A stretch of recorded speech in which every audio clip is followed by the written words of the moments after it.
ഇയാൾ വെൽക്കം. ഇന്ന് രാവിലെ ഓഫീസിൽ പോകാൻ നോക്കുമ്പോൾ വണ്ടിയിൽ എണ്ണയില്ല, ആരും പറ്റിച്ച് കൊണ്ടാച്ചിക്ക്. പിന്നെ വേറെ വകുപ്പൊന്നുമില്ല, നാട്ടിലെ പോലെ അളവിലൊന്നും എണ്ണ കിട്ടൂല. ഒരു കേനും വാങ്ങി അഡ്നോക്ക് പോയി അതിൽ ഫുൾ ടാങ്ക് എണ്ണ വാങ്ങി ലക്ഷർ ആയിക്കോട്ടെ നേരിച്ച് വണ്ടി കൊണ്ടുപോയി പാർന്ന് വണ്ടി ഓണാക്കി നേരെ ചെങ്ങായി മാറാൻ കൂട്ടി ബ്രേക്ക്ഫാസ്റ്റ് കഴിക്കാൻ പോയി. ബ്രേക്ക്ഫാസ്റ്റിന് നല്ല എരിപൊരി ബീഫ് ഇടിയപ്പം ഉണ്ട്. ഫുഡെല്ലാം കഴിച്ച് ഡ്രസ്സെല്ലാം ചേഞ്ച് ചെയ്ത് വണ്ടി എടുത്ത് നേരെ ഓഫീസിലേക്ക് വിട്ടു. വണ്ടിയെല്ലാം പാർക്ക് ചെയ്ത് നല്ല വെയിലുണ്ട്. ഓഫീസിലെത്തുമ്പോഴത്തേക്ക് അപ്പാട് വേർത്തേക്ക് ഇത്തവണ തന്നെ ഒരു മീറ്റിംഗ് ഉണ്ടായിരുന്നു. അങ്ങനെ മീറ്റിംഗിലാണ് ഇന്നത്തെ പണീന്റെ തുടക്കം. മീറ്റിംഗ് എല്ലാം കഴിഞ്ഞ് കുറച്ച് പ്രോട്ടീൻ കുടിക്കുമ്പോഴാണ് നാട്ടുനേരം വന്നിട്ട് പത്തിരിയും ബീഫെല്ലാം കൊണ്ടുവന്നത്. നാട്ടിൽ നിന്ന് വന്ന പത്തിരിയും ബീഫെല്ലാം എന്തായാലും കഴിക്കാണ്ടിരിക്കാനാവില്ല. അങ്ങനെ അതും കഴിച്ച് കഴിയുമ്പോഴത്തേക്ക് ഉപ്പാന്റെ അനിയനും ഫാമിലിനെ എയർപോർട്ട് കൊണ്ടായി കൊടുക്കേണ്ട സമയമായി. എയർ ഇന്ത്യ എക്സ്പ്രസിലാണ് ഓല് പോയത്. ഓല് പോകുന്ന റൂട്ട് മാപ്പ് നോക്കിയിരുന്നു. വേറൊന്നല്ല, ഇഫ് യു നോ. പണിയെല്ലാം കഴിഞ്ഞ് ചോറും വെച്ച് നേരെ അബുദാബി സിറ്റിയിലേക്ക് പോയി. വേറൊന്നല്ല, കുറെ സൈ ബ്രേസസ് ഇടണമെന്ന് വിചാരിക്കുന്നത്. ഇപ്പോഴാണ് സമയം സാഹചര്യം സാമ്പത്തികമൊക്കെ ആയിട്ട് ഒന്ന് ഒത്തു വന്നത്. ഗൂഗിളിൽ തപ്പി പിടിച്ച് ഒരു ക്ലിനിക്ക് കണ്ടുപിടിച്ച് അവിടെ ചെന്ന് നോക്കുമ്പോൾ ഡോക്ടർ ചോദിച്ച് ഇനിയിപ്പം തന്നെ ഇടുന്നോന്ന് വെച്ച് ഞാൻ റെഡിക്ക് അവിടെ അന്വേഷിക്കാൻ വേണ്ടി പോയതാണ്. പിന്നെ ഡോക്ടർ ചോദിച്ച സ്ഥിതി കിട്ടാളെന്ന് വിചാരിച്ച് അന്നേരം തന്നെ ബ്രേസസ് ഇട്ട് തിരിച്ചു പോകുന്നതായിരിക്കും ഒരു ചായ പിടിക്കാരി. അടുത്ത കടികളെല്ലാം നോക്കി നിൽക്കുവാന്നല്ലാണ്ട് അണക്ക് കഴിക്കാനാവില്ല, പല്ലൊടുക്കത്തെ വേദനയാണ്. ഞാനൊരു ചായ ഓർഡർ ചെയ്ത് ബാക്കിയുള്ളവർ കടിയൊന്നും തിന്നാൻ നോക്കിയിരുന്നു. പിന്നെ തിരിച്ച് റൂമിലെത്തിയാലും വേറൊരു ചങ്ങായി പല്ലുവേദനക്ക് ഫലൂദ നല്ലതെന്ന് പറഞ്ഞ് മോട്ടറാക്കി ഫലൂദ കുടിക്കാൻ പോയി.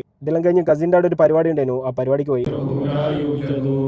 ആടെ നോക്കുമ്പോൾ പല കോലത്തിലുള്ള ഫുഡും ഉണ്ട്. എനിക്കിതൊന്നും കഴിക്കാനാവില്ല, പല്ല് ക്ലിപ്പിട്ടുണ്ട്. അതുകൊണ്ട് ഞാൻ കുറച്ച് എനിക്ക് തിന്നാൻ പറ്റുന്നതെല്ലാം കഴിച്ച് തിരിച്ച് റൂമിലെത്തി വെയിറ്റ് നോക്കി നേരെ പിടിച്ച് ജിമ്മിൽ 1 മണിക്കൂർ കുറച്ച് വർക്കൗട്ട് എല്ലാം ചെയ്യുമ്പോഴത്തേക്ക് വേറെ ചങ്ങായി വിളിക്കുന്നുണ്ട് ചായ അടിക്കാൻ പോയാലോ എന്ന് ചോദിച്ചിട്ട്. അങ്ങനെ കുളിച്ച് ഡ്രസ്സെല്ലാം ചേഞ്ച് ചെയ്ത് ഓനും കൂട്ടി നേരെ അബുദാബി സിറ്റിയിലുള്ള ഫൈൻ ടീയിലേക്ക് വിട്ടു. പോകുന്നതായി കടനോക്കാർ ഒരു 20 റുപ്യ എണ്ണ അടിച്ച് വണ്ടി ഓടണ്ട. ചായ അടിക്കാൻ ഇരുന്നേരം ഒരു വർത്താനം പറയാത്ത പെണ്ണുങ്ങൾ ഒരു കീ ചെയിൻ വെക്കുന്നുണ്ട് 10 റുപ്യാന്ന്. ഇനി നമുക്കൊരു ആവശ്യമില്ല, പിന്നെ പെണ്ണുങ്ങൾ വർത്താനം പറയാത്തെല്ലാം വിചാരിച്ചിട്ട് നമ്മളൊക്കെ ഒരു കീ ചെയിൻ അങ്ങ് പോയി. പിന്നെ ഫൈൻ ടീന്ന് ഒരു സമാർ ചായയും നെയ്പ്പത്തിലും ബീഫൊക്കെ ഓർഡർ ചെയ്തു. ഇവിടുത്തെ സമാർ ടീ അടിപൊളി ടേസ്റ്റാണ്. പോകുന്നതായിക്ക് ഓരോ 5 വാങ്ങി. ഇവിടുത്തെ 1 ദിറംസാണ് ഇതിന്റെ വില. ഏകദേശം നാട്ടിൽ 23 റുപ്യ ഉണ്ടാവും. അങ്ങനെ അതും തിന്ന് ഇന്നത്തെ ദിവസം ഖലാസ്.